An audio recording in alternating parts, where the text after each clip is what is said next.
Ini adalah rahasia tengah malam. Beranikah kau mendengarnya?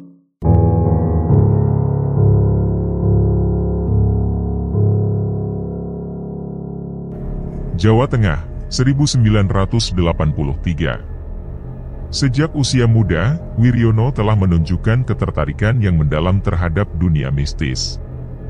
Mungkin sifat itu diwarisinya dari almarhum kakek buyutnya, Mbah Suriman, seorang dukun yang cukup diperhitungkan pada masanya. Kecintaannya terhadap hal-hal gaib semakin berkembang ketika ia duduk di bangku sekolah menengah pertama. Mengunjungi tempat-tempat angker, mencari wangsit di pemakaman, berburu keris di tengah malam, hingga menyaksikan berbagai penampakan aneh menjadi bagian dari kehidupannya yang penuh rasa ingin tahu.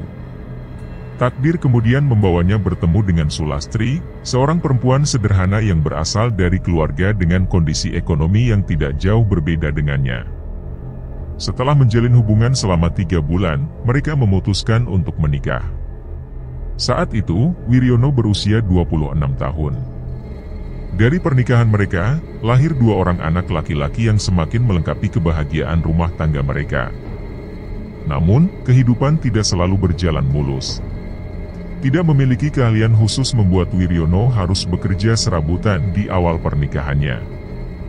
Hingga beberapa bulan kemudian, ia mendapatkan pekerjaan sebagai kuli bangunan. Penghasilannya memang tidak besar, tetapi setidaknya cukup untuk memenuhi kebutuhan sehari-hari.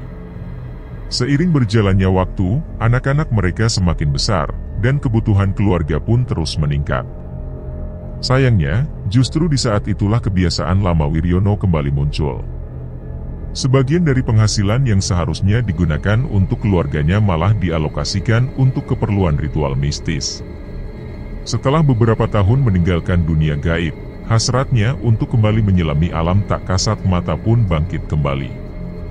Ia mulai lagi mengunjungi tempat-tempat angker meskipun tanpa tujuan yang jelas selain memuaskan dahaganya akan dunia mistis.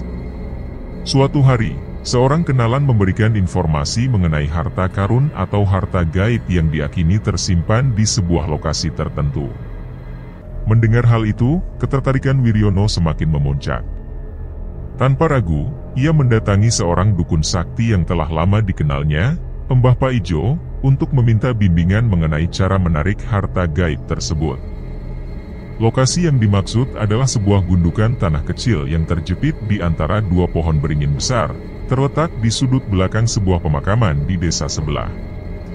Setelah mendengarkan penjelasan dengan seksama, dukun itu menyampaikan bahwa untuk mendapatkan harta gaib tersebut, Wiryono harus melakukan ritual di tempat itu. Petunjuk akan datang kepadanya, menentukan apakah benar ada harta karun di sana atau tidak. Penjelasan itu terdengar masuk akal bagi Wiryono. Sepulang dari tempat Mbah Paijo, tanpa banyak bertanya lagi, ia langsung menuju lokasi keramat yang dimaksud. Sebagai seseorang yang sudah lama berkecimpung dalam dunia mistis, Wiryono mempersiapkan segala sesuatu dengan cermat. Di tempat itulah, perjalanan memburu harta gaibnya benar-benar dimulai. Tekadnya semakin kuat, didorong oleh harapan untuk memperbaiki kondisi ekonomi keluarganya. Keinginannya sederhana, ia ingin menjadi kaya agar istri dan kedua anaknya dapat hidup dalam kecukupan. Wiryono sepenuhnya sadar bahwa usahanya ini mengandung risiko besar. Harta gaib selalu dijaga oleh makhluk halus yang tidak mudah ditaklukkan. Namun, tekadnya lebih besar daripada ketakutannya. Ia pun menjalani ritual pertamanya. Duduk bersila dengan mata terpejam, ia mulai merapalkan berbagai mantra yang diperolehnya dari Mbah Paijo. Beberapa di antaranya sudah lama dihafalnya di luar kepala karena pengalamannya yang cukup dalam di dunia ini. Ia percaya bahwa ada tabir gaib yang hanya bisa ditembus oleh orang-orang tertentu. Tengah malam semakin larut, dan dalam kehusyukan ritualnya, Wiryono merasa berhasil menembus dimensi lain. Dalam penglihatannya, ia mendapati petunjuk bahwa di hadapannya benar-benar terdapat tumpukan emas yang sangat banyak. Namun, untuk mendapatkannya, ia harus menghadapi banyak penjaga gaib yang siap menghalanginya. Menyadari bahwa bekalnya belum cukup untuk menghadapi pertarungan astral yang berat ini, ia menarik napas panjang, kemudian merapalkan mantra lain sebagai tanda pamit. Dengan perlahan, ia kembali ke alam nyata. Keputusannya sudah bulat, ia belum siap kali ini, tetapi bukan berarti ia akan menyerah begitu saja. Keesokan malamnya, sepulang kerja, Wiryono kembali mendatangi Mbah Paijo. Di sana, ia menceritakan semua yang dirasakannya kepada sang dukun. Kali ini, Mbah Paijo menjelaskan bahwa Wiryono sudah berhasil membuka tabir gaib dan memasuki alam yang dijaga makhluk tak kasat mata. Harta emas yang ia lihat memang benar adanya dan bisa didapat secara nyata, tetapi ada beberapa syarat serta tahapan yang harus dilewati. Penjelasan itu tidak terlalu mengejutkan bagi Wiryono, karena sebelumnya ia sudah menduga bahwa mendapatkan harta gaib bukanlah perkara mudah. Namun, rasa penasaran dan ambisinya semakin kuat, sehingga ia ingin mengetahui langkah selanjutnya. Mbah Paijo sempat terdiam sejenak sebelum akhirnya, dengan penuh keraguan, mengatakan bahwa dirinya tidak berani membantu lebih jauh. Ia mengakui bahwa tempat itu memiliki kekuatan gaib yang sangat kuat dan berbahaya. Sang dukun kemudian menceritakan sebuah kisah yang mendasari keraguannya. Dahulu, seorang laki-laki bernama Tugiman pernah mendatanginya dengan maksud yang sama. Melalui penerawangan gaibnya, Mbah Paijo bisa merasakan bahwa Tugiman bukanlah orang sembarangan. Ia memiliki ilmu gaib yang cukup tinggi, bahkan lebih kuat daripada Wiryono. Saat itu, Tugiman meminta bantuan Mbah Paijo untuk mengantarnya ke tempat keramat yang kini menjadi tujuan Wiryono. Setibanya di sana, gerbang gaib tempat tersebut ternyata cukup mudah ditembus. Pemandangan yang tersaji di dalamnya benar-benar mencengangkan. Tumpukan emas yang sangat tinggi terlihat jelas, seakan menjadi perbendaharaan harta gaib bagi mereka yang menempuh jalur pesugihan. Dugaan Mbah Paijo semakin kuat bahwa dari tempat itulah para pelaku pesugihan di sekitarnya mendapatkan harta mereka. Sayangnya, Tugiman terlalu bernafsu dan mengabaikan peringatan Mbah Paijo mengenai keberadaan pasukan gaib yang menjaga tempat itu. Malam itu, Tugiman berhasil memasuki area tersebut dan mengalahkan penjaga lapisan pertama. Mbah Paijo mencoba membujuknya untuk pulang, tetapi Tugiman bersikeras ingin melanjutkan hingga menghadapi penjaga lapisan kedua. Menyadari keras kepala Tugiman, Mbah Paijo akhirnya memilih meninggalkannya di sana. Keesokan harinya, Tugiman datang kembali dengan penuh kebanggaan, mengaku telah berhasil mengalahkan penjaga hingga lapisan ketiga. Namun, Mbah Paijo kembali memperingatkan bahwa semakin dalam ia masuk, semakin banyak dan kuat makhluk penjaga yang harus dihadapi. Konon, ada 7 lapisan penjaga yang menghalangi akses menuju harta gaib tersebut. Perdebatan sengit pun terjadi antara mereka. Pada akhirnya, dengan nada membentak, Mbah Paijo memaksa Tugiman untuk menghentikan ambisinya. Mungkin karena mulai merasa takut, Tugiman pun mengangguk dan berpamitan. Namun, ternyata ia berbohong. 3 hari kemudian, ia kembali dengan wajah pucat dan ketakutan. Dalam kondisi lemah, Tugiman mengakui bahwa ia telah mengabaikan peringatan Mbah Paijo.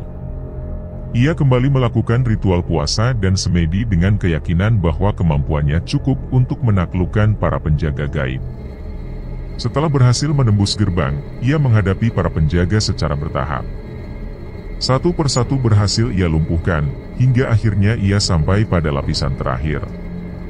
Namun, di titik inilah ia menemui kegagalan. Penjaga terakhir yang harus ia hadapi bukanlah makhluk biasa, melainkan sosok berbadan manusia dengan tubuh yang diselimuti api. Makhluk itu mengaku sebagai Banaspati, sang penjaga terakhir harta gaib tersebut. Tugiman tak mampu mengalahkan makhluk tersebut dan akhirnya terpaksa mundur dalam keadaan terluka secara gaib. Kemarahan Mbah Paijo memuncak setelah mendengar pengakuan Tugiman. Selain karena kelancangan Tugiman, Mbah Paijo sendiri ikut merasakan dampak dari perbuatannya. Selama 3 malam berturut-turut, ia dihantui dalam mimpi oleh sosok berbadan api yang mengancam akan mencelakakan seluruh keluarganya. Inti dari cerita yang disampaikan oleh Mbah Paijo adalah peringatan bagi Wiryono agar tidak melanjutkan niat gilanya dalam mencari harta gaib. Sang dukun juga menjelaskan bahwa Tugiman mengalami kondisi linglung setelah kejadian itu. Ia harus menjalani pengobatan dari beberapa orang pintar sebelum akhirnya kembali seperti sedia kala. Pada akhirnya, Mbah Paijo menyerahkan keputusan sepenuhnya kepada Wiryono. Dengan penuh ketegasan, ia menyatakan bahwa dirinya tidak mampu dan tidak ingin lagi terlibat dalam urusan ini.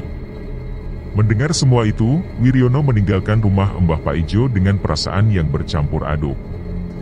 Di satu sisi, ia sangat menginginkan harta gaib itu untuk memperbaiki kehidupannya. Namun, di sisi lain, ia merasa gentar menghadapi risiko yang begitu mengerikan. Selama hampir seminggu, Wiryono tidak keluar rumah. Keadaan ini membuat istrinya mulai mengomel, terutama karena beberapa kebutuhan rumah tangga mulai menipis. Ketika anak mereka meminta uang jajan, istrinya meluapkan kekesalannya. Ia merasa kesal melihat suaminya yang hanya berdiam diri tanpa mencari nafkah. Ucapannya yang sinis menyindir bahwa lebih baik sekalian saja menggunakan cara pesugihan jika memang tidak mau bekerja. Alih-alih merasa tersinggung, omelan sang istri justru membangkitkan kembali niat Wiryono. Keinginan untuk mendapatkan harta gaib yang selama ini membebaninya semakin menguat. Tanpa berpamitan, ia segera pergi menemui seorang kenalan yang juga memiliki ketertarikan terhadap dunia gaib. Orang itu bernama Budi. Di kediaman Budi, Wiryono meminjam beberapa benda pusaka yang konon memiliki kekuatan mistis. Ia membawa 2 bilah keris, sebuah tombak, dan sepotong besi kuning. Keyakinannya bertambah bahwa benda-benda tersebut dapat membantunya dalam menghadapi para penjaga gaib. Awalnya, Budi ragu untuk meminjamkan pusaka-pusaka itu, karena benda-benda tersebut membutuhkan ritual khusus agar dapat digunakan dengan benar. Namun, Wiryono meyakinkan bahwa dirinya telah memahami cara memanfaatkan hodam di dalamnya. Dengan berat hati, Budi akhirnya mengizinkannya. Dengan persiapan yang semakin matang, tekad Wiryono pun semakin kuat. Ia sadar bahwa perjalanannya penuh dengan risiko besar, tetapi bayangan tentang kekayaan membuatnya tak gentar. Ia membayangkan betapa indahnya hidup tanpa harus bekerja keras, dengan segala keinginannya dapat terpenuhi. Sebelum menuju lokasi harta gaib, ia memutuskan untuk kembali menemui Mbah Paijo. Seperti sebelumnya, Mbah Paijo tetap menegaskan bahwa semuanya terlalu berbahaya. Ia tidak ingin terlibat dan menolak untuk membantu. Namun, keteguhan hati Wiryono telah berubah menjadi keserakahan.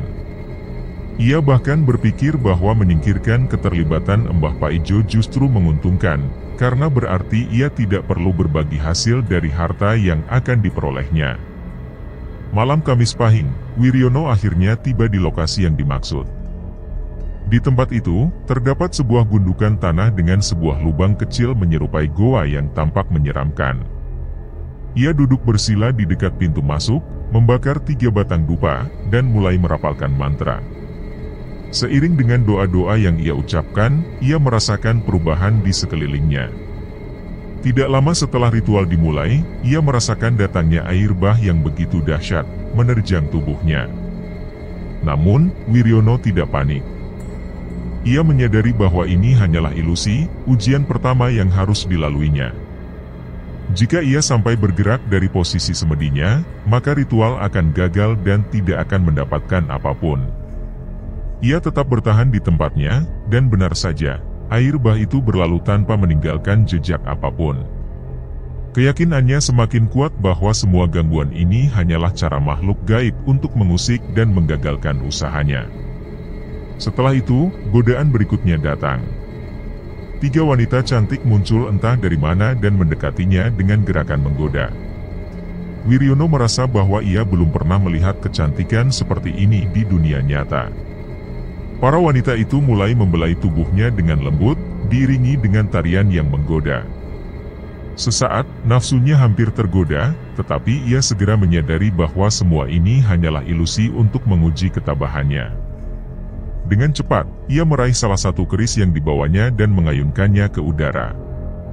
Seketika, angin kencang berhembus, dan ketiga wanita itu menjerit kesakitan sebelum akhirnya menghilang ditelan kegelapan malam.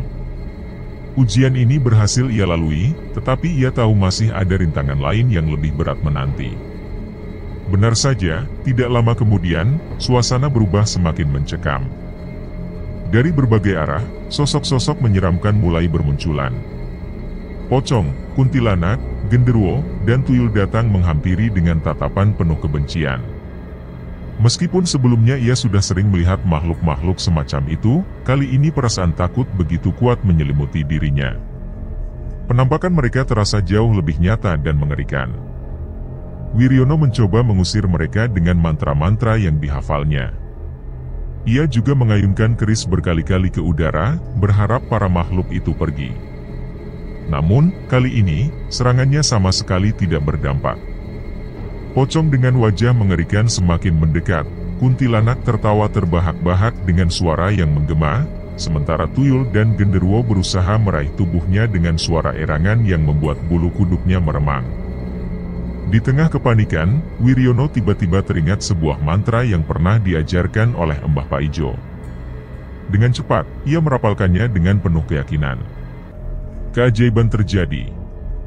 Sosok-sosok menyeramkan itu seketika lenyap begitu saja, meninggalkan suasana yang kembali sunyi. Tak lama kemudian, sinar menyilaukan muncul dari lubang di hadapannya. Dalam pandangan Wiryono, lubang itu terlihat semakin membesar, hingga akhirnya membentuk gerbang tinggi yang menjulang megah, terbuat dari emas yang berkilauan. Cahaya yang terpancar dari gerbang itu begitu menggoda, membuat Wiryono tanpa sadar beranjak dari tempat duduknya. Perlahan, ia mendekat sambil menggenggam besi kuning pinjaman dari Budi. Saat ujung besi itu menyentuh gerbang, pintu raksasa tersebut terbuka perlahan, memperlihatkan lorong panjang yang seakan tak berujung. Perasaan takut mulai bercampur dengan harapan besar dalam hati Wiryono. Dengan langkah penuh kehati-hatian, ia memasuki lorong itu. Semakin jauh ia melangkah, semakin besar rasa waspada yang muncul dalam dirinya. Tiba-tiba, di ujung lorong terbentang jurang yang sangat dalam. Dari dalam jurang itu, puluhan prajurit dengan pakaian kerajaan kuno tiba-tiba berterbangan, mengepungnya dari segala arah. Nyali Wiryono semakin menciut, tetapi pikirannya segera kembali pada kehidupan susah yang selama ini dijalaninya. Ia sadar bahwa ia telah melangkah terlalu jauh untuk berbalik. Dengan cepat, ia menghunus tombak pinjaman dari Budi, dan pertarungan pun tak terelakkan. Wiryono mampu mengalahkan prajurit-prajurit itu dengan mudah, tetapi setiap kali tubuh mereka terkena hujaman tombaknya, mereka selalu bangkit kembali, seakan tak bisa mati. Pertarungan terus berlangsung sengit. Wiryono semakin kelelahan, tenaganya terkuras habis. Hingga akhirnya, saat tubuhnya mulai lemah dan napasnya tersengal, sosok berjubah hitam tiba-tiba muncul dan membantunya. Gerakan pria itu begitu lincah, dan dengan mudah ia mengalahkan para prajurit yang mengepung Wiryono. Setelah keadaan kembali terkendali, barulah Wiryono menyadari bahwa sosok tersebut adalah Mbah Paijo. Rupanya, dukun tua itu berubah pikiran dan kini bersedia membantunya. Seolah menjawab harapan mereka, sebuah jembatan ajaib tiba-tiba muncul, menghubungkan dua sisi jurang. Tanpa berpikir panjang, Wiryono dan Mbah Paijo segera menyeberanginya. Setelah sampai di ujung jembatan, mereka dikejutkan oleh pemandangan yang begitu luar biasa. Di hadapan mereka berdiri sebuah istana megah dengan ukiran-ukiran yang sangat indah.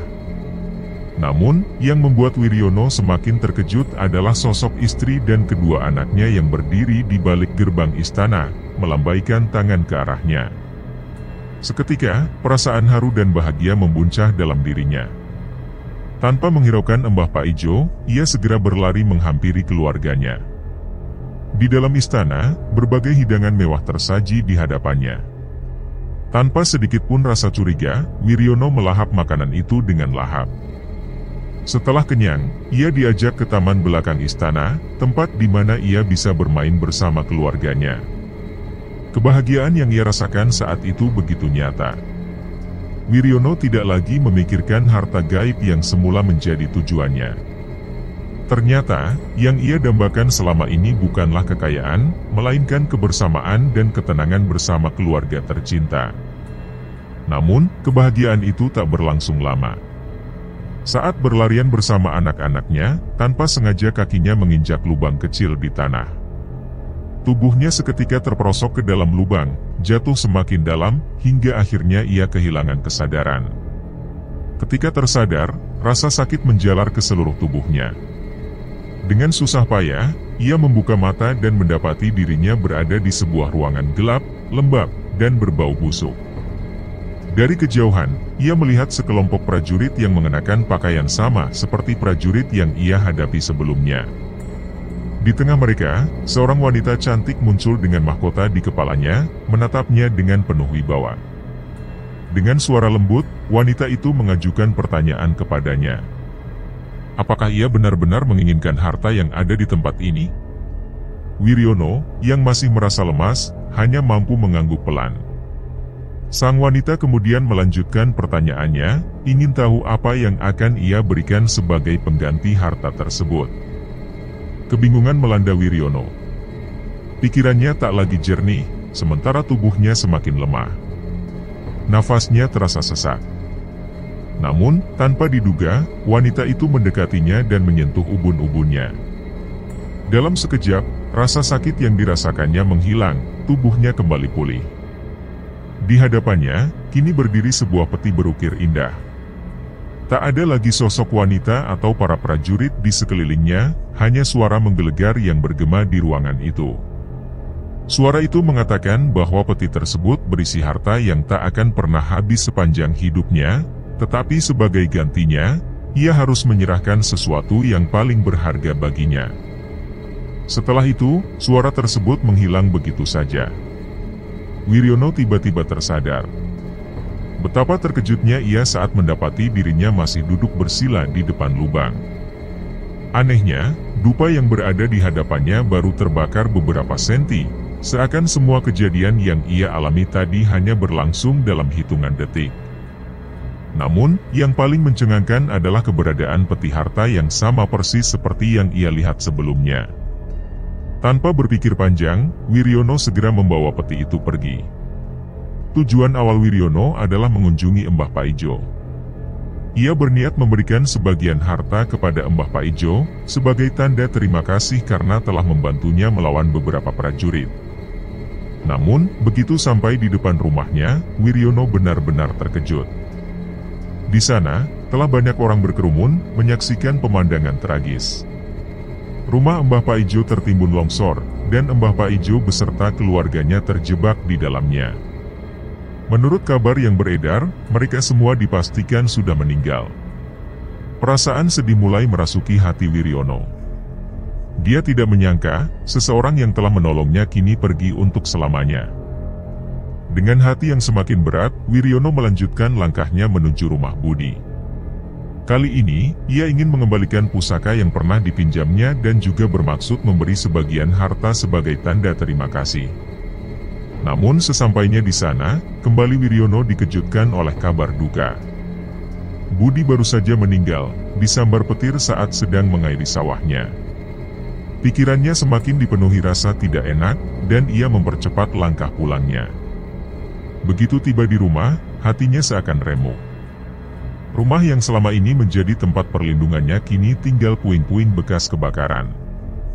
Warga yang masih berkumpul di sekitar rumah menyampaikan kabar memilukan. Anak dan istrinya tak bisa diselamatkan dari kebakaran itu, dan jenazah mereka kini berada di puskesmas. Tangis dalam hatinya pecah, tak mampu menahan kesedihan yang datang bertubi-tubi. Rangkaian peristiwa mengejutkan dan mengenaskan ini membuat hidup Wiryono berubah total. Dia kini hidup sebatang kara, tanpa keluarga, tanpa cinta yang dulu selalu menyertainya. Sejak saat itu, Wiryono, yang kini dikenal sebagai Mbah Wiryono, menjalani hidup dalam kesendirian. Tidak ada niatan di hatinya untuk menikah lagi. Atas saran seorang ustadz, ia memutuskan membuang peti harta itu ke laut selatan di suatu malam yang sunyi. Harta yang dulu dipikirkannya sebagai simbol keberuntungan, kini dirasakannya sebagai sumber kutukan yang menghancurkan kehidupannya. Peristiwa kelam tersebut telah berlalu lebih dari 40 tahun, namun setiap kali mengingatnya, Mbah Wiryono tak pernah bisa menahan air mata.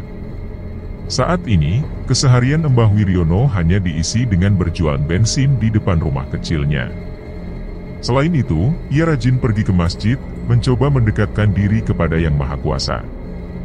Dalam hatinya, Mbah Wiryono yakin bahwa hidup dan mati adalah sepenuhnya hak prerogatif Tuhan. Namun, ia juga menyadari bahwa keserakahannya di masa lalu telah menyeretnya ke dalam hubungan dengan makhluk dari alam lain, hanya demi harta kekayaan duniawi yang pada akhirnya tidak berarti apa-apa. Setiap hembusan napas tuanya selalu diiringi doa. Ia berharap anak dan istrinya tenang di alam sana, dan semoga masih ada sisa ampunan untuk dosa-dosanya yang lampau.